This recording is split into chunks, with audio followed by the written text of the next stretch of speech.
Thank you very much. Sorry.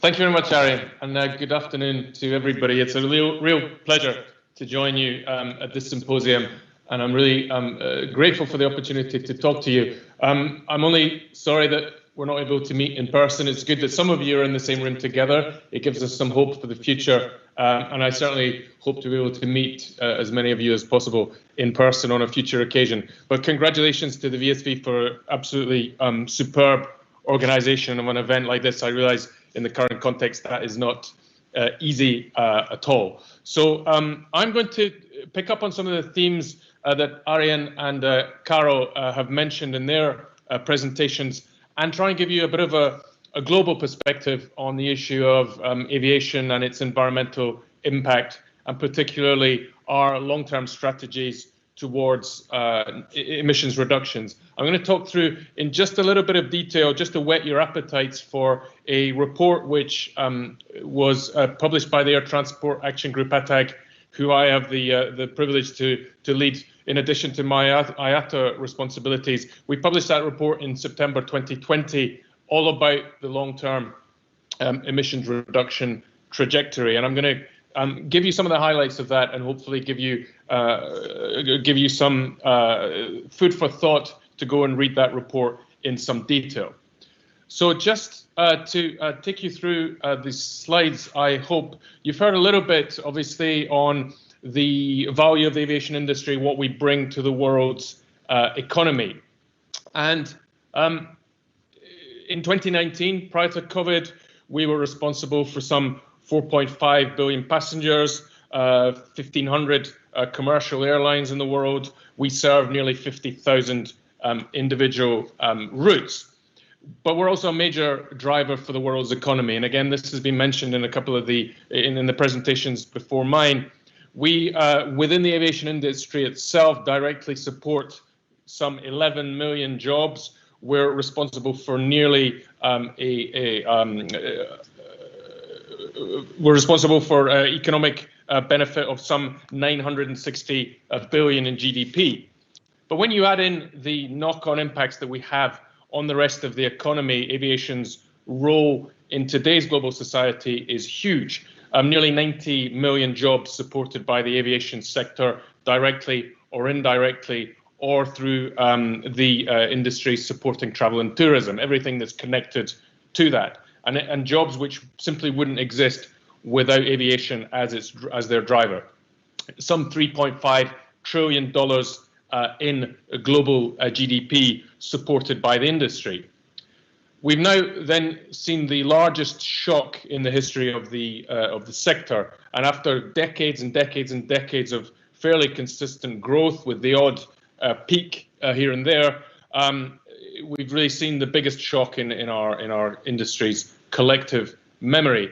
In April of last year, traffic was down, for example, by nearly 95% on April of 2019. At one point, some points in the course of the height of the crisis in 2020, some 65% of our global fleet was grounded.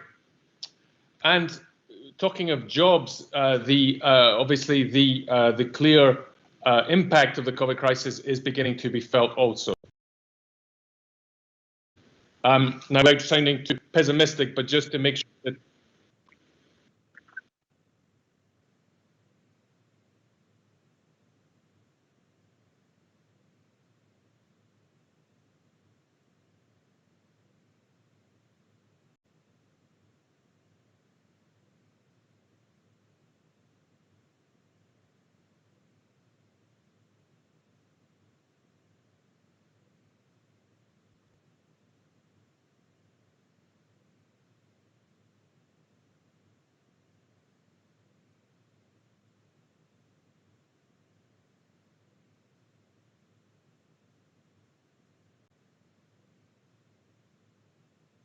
to assist us. What is interesting is, however, even at the worst part of the crisis, our industry demonstrated its very, very unique value. So last year there were some 40,000 repatriation flights all across the globe to bring people back home from abroad so they weren't stranded by COVID-related restrictions. We saw 46,000 special cargo flights, absolutely unique role that no other industry could play to make sure that the necessary medical equipment, medicine, and other special cargo arrived at its destination. And so air transport has really stepped up to the mark and shown its unique value. Now, why am I mentioning all that when I'm about to talk to you about sustainability? It's because we firmly believe in balance, balancing our undoubted environmental impact with the clearly unique value and benefit that we bring to society. From my perspective, it's all about a question of balance. I mentioned we do have an undoubted environmental footprint. It was mentioned also in Carol's presentation. We're responsible for around 2% of global CO2 emissions, the air transport system, both international and domestic travel. That's about in 2019, about 900 million tons of CO2. And you'll see from this slide that we actually stack up quite favorably when compared with other modes of transport and indeed other industries in the broader economy. But we are feeling pressure. We see it from all sides. We see it from governments looking at new taxation measures. We see it from the general public who have, rightly or wrongly, some preconceived views around the environmental impact of aviation. We hear it from passengers who are concerned about the environmental impact that their individual choices can bring. Investors are asking airlines and manufacturers and airports as well to prove their sustainability credentials. Corporate customers are asking airlines the same questions. The employees, the future workforce of the aviation sector, are rightly asking whether or not aviation is an industry taking a long-term approach. And that's why I'm very proud to be able to talk about this issue where we have taken a long-term, strategic, responsible, ambitious approach to address a very real issue, our emissions impact, our impact on climate change. In 2009, all of the IATA member airlines, as well as the broader industry under ATAG, made three commitments with regard to CO2 emissions reductions. So we committed to a 1.5% average annual fuel efficiency improvement from 2009 out to 2020. We achieved that target. We've committed to stabilize our net CO2 emissions at 2020 levels, even notwithstanding the growth in traffic, and that's going to be achieved by the CORSIA mechanism, which was mentioned before and which I'm going to talk in a bit of detail. But looking long term, we were the first sector to make a long-term emissions reduction commitment. We've committed that by 2050, our emissions reductions will reach 50% of what they were in 2005. In other words, some 325 million tons. Now, that's all very well, but it begs the question, how are you going to do it? And that's why the report which I mentioned, Waypoint 2050, is a very clear and robust piece of analysis showing how aviation can reach the sector-wide global commitment which was made in 2009. It gives key details on the different pathways that can be achieved to reach that target and indeed to look beyond it. And I wanted to take you through the methodology and some of the analysis which is covered in that report. This is a variation of the chart which you saw earlier. This is charting our long-term emissions trajectory on a global scale. And essentially what's at play here, the prize that we must all focus on, is what's shown in the blue wedge on the right-hand side of that chart. Essentially, if we do nothing more from today to reduce our emissions footprint, we could as an industry reach some 1.8 billion tons of CO2 on a global basis. What we've committed to already is to bring that down to 325 million tons by 2050. And indeed, this chart shows the potential trajectory towards a net zero emissions, a decarbonized future for the sector. So what's in blue there is what we all have to work on over the next 3 decades. And what's that going to entail? Well, it's going to entail developments in technology. The Flying V is a great example of that. But aside from that, you have nearly $15 billion being invested every year by manufacturers on research and development into both evolutionary aircraft technology as well as the revolutionary aircraft types that we're also seeing now. It's also about radical new propulsion technologies, electric, hybrid, hydrogen, which may be potentially in the market by the middle of the next decade. It's about SAF, and we heard some interesting discussion on SAF already. On a global scale, just to give you the quick numbers, we have now had since 2011 over 300,000 commercial flights with some blend of SAF in the engines. However, the volumes remain extremely low. Less than 1% of aviation's total fuel supply comes from SAF. We need to work together to try and drive up that number in order for it to become our main source of energy in the middle of this century. But sustainability is absolutely key. There are now 7 approved methods of producing SAF, but we have to be absolutely committed as an industry to only use SAF which is made from production methods which do not deplete the Earth's natural resources. And I think the industry has a common view on that, and there is a common commitment to that. We've also got to look at operational and infrastructure methods. Operations means flying these new aircraft that are in the fleet in a more efficient, more fuel efficient manner. So that means lightweighting aircraft as much as possible, removing any heavy equipment, whether those are seats, catering trolleys, pilot manuals, removing from the aircraft and replacing them with more lightweight alternatives. It means installing wingtips. It means using continuous descent approaches. It also means, from an infrastructure perspective, working on better air traffic management methods. So shortening flying times can save significant amounts of fuel, significant amounts of CO2 emissions. This is an issue in Europe, obviously, with the stalling of the Single European Sky project, but we also see it in the US, in other parts of the world where there is constrained airspace, and it needs political commitment to unblock those obstacles and make sure that we're using our infrastructure, using airspace as efficiently as possible. And then mentioning offsetting.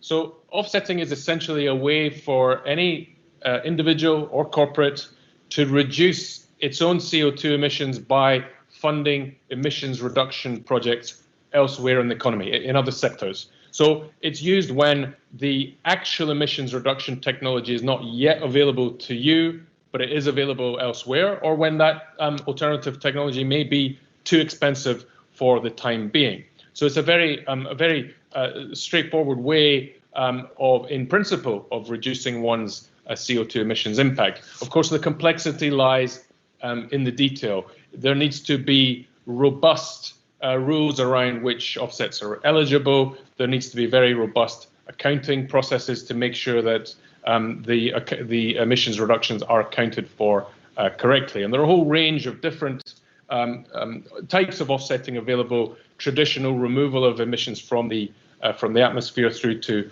forestry projects, and we'll see carbon removal technology really developing by the middle of this decade even further.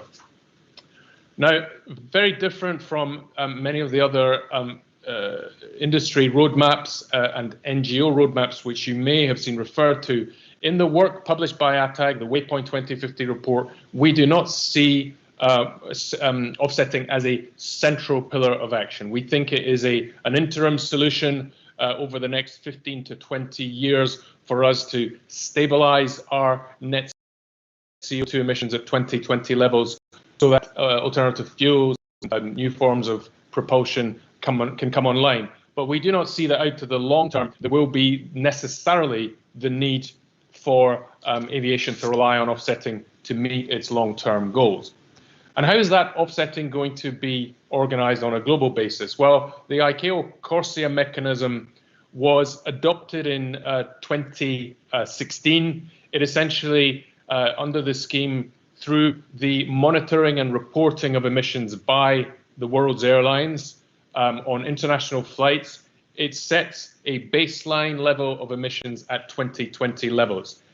Any growth in emissions above that 2020 level by an airline needs to be offset, needs to be compensated through the purchase of offsets. Those offsets are subject to extremely rigid rules under ICAO, administered by ICAO, as well as rules on the transparency and reporting by them of airlines.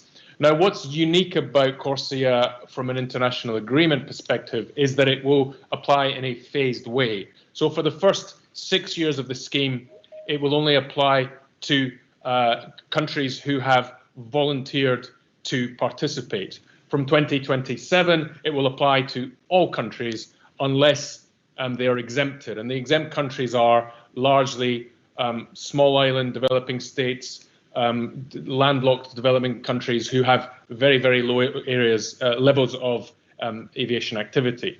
We think that by the time the scheme is in full effect from 2027, around getting close to 90% of our growth in CO2 emissions will be covered by an offsetting obligation. That's a pretty broad range of consensus, bearing in mind the complexity of this scheme and some of the political considerations. And I mention that because we're often asked, why does it only apply on this voluntary basis? Why doesn't it apply to everybody straight away?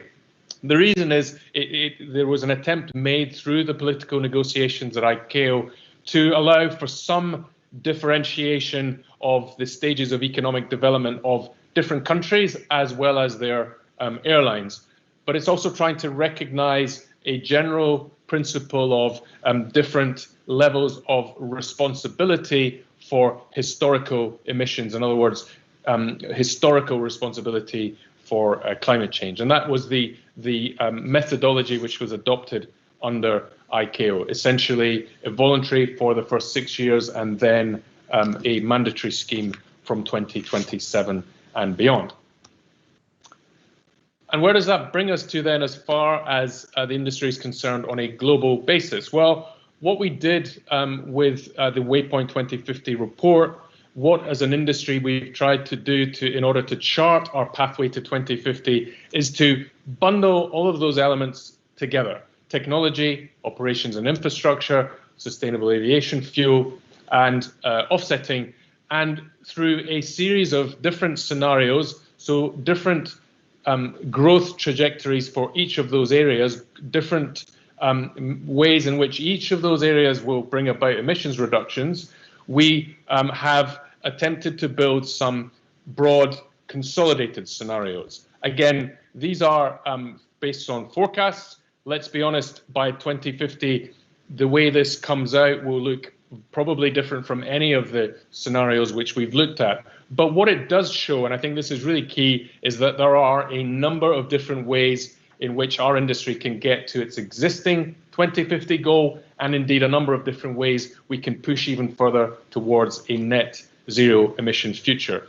And on this screen, there's just a comparison on this chart of the different consolidated scenarios we looked at. What it shows is if you are able to increase your level of ambition and increase your level of investment in new aircraft technology, you will have less of a reliance on sustainable aviation fuel. However, if we push all of our efforts into SAF, getting close to, for example, 75% of our emissions reductions coming from SAF, then you have less of a reliance on new aircraft technology. But the bottom line, and you see it in green, is that whichever of the pathways, whichever of those scenarios ends up being the case, there is going to be a significant reliance on sustainable aviation fuel. And why is that? Well, because according to our analysis, by the year 2050, some 75% of aviation's emissions will come from long-haul travel. What that means is that's where the bulk of the emissions reductions have to come from. Our analysis also shows that by the year 2050, even on the most optimistic of scenarios, the use of electric and hydrogen energy for aviation will only really be available in short-haul or some medium-haul operations. So adding those two elements together, by 2050, such a large amount of our emissions will come from long-haul travel. Long-haul travel will still be reliant on liquid fuel rather than on alternative propulsion methods. Therefore, if we're going to get to our long-term ambition, it's going to have to come through sustainable aviation fuel. And you see that shown on the screen here. The contribution to emissions reductions from SAF is the green bubbles, and the contribution from electric hydrogen somewhat less. Very, very important, and I'm not suggesting for a second that we shouldn't be focusing on it, but the big chunk of it's going to come from SAF. So let me just conclude the key conclusions of the research, and I really want you to go off after this symposium and read the report in detail. We have a long-term goal which we believe is challenging, but it's achievable. It's achievable through a number of different pathways on a global basis. We also think that with the right level of government support and technology moving the right way, we could get to a net zero emissions future by around the year 2060, maybe 2065. Some regions in the world are going to go faster than that, there's no question. What that means is a scale up of SAF. It means continued research and development into hydrogen and electric aircraft. We still need to push for better operational methods, infrastructure improvements, better use of air traffic management techniques. And although offsetting is important in the midterm, we don't think it's an absolute fundamental pillar of action out to 2050. Let me close in a call to action for you, our aviation professionals of the future.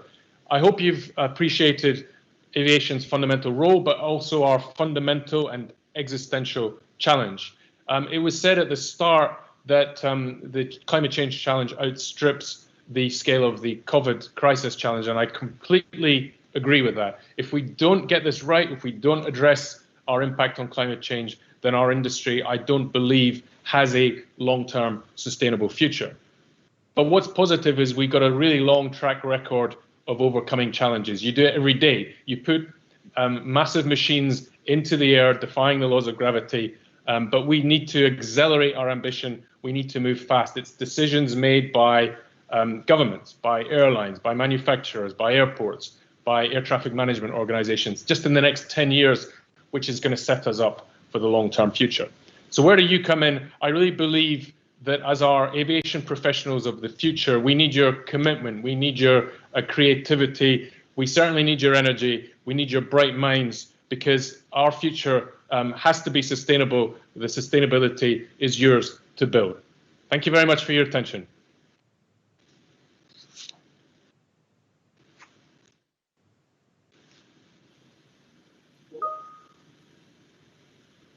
Michael? Yep. Still there? Yes, still here. Okay. Anyway, in case Still I here. think there's a feedback now. Great story. Thanks for joining. Very great to hear that there's multiple routes towards 2050. We don't all want to be lean on technologies that we don't know yet, but I think it's a very good overview of what we're doing today and what lies ahead of us and what kind of opportunities we have to get to this challenge of 2050. Michael, if you're still hearing me, there is a couple of questions, but in view of time, I'll stick to one. And the most voted question is, as students, what are the skills that you suggest we take up to make ourselves more competent in the dynamics of the present situation? What are the most useful qualities? That's a great question, and I'm going to answer it from the position of someone who trained as a lawyer, practiced both commercial law generally, and then specialized in aviation before somehow finding myself as an industry advocate and lobbyist on environment matters. I think the biggest skill you need to look to is adaptability. It's interest in different aspects of the broader aviation ecosystem. Yes, you have your own fundamental disciplines, your main areas of study, but I think a broader knowledge of the aviation sector itself, operational issues, regulatory issues, legal issues, the environmental impact. I think to bring rounded aviation experts into the industry in the coming decade is absolutely fundamental. And so what I'd say the biggest skill you can have is a broad general culture of our industry itself, experience in as many of, and contacts and networking in as many of those different areas as possible.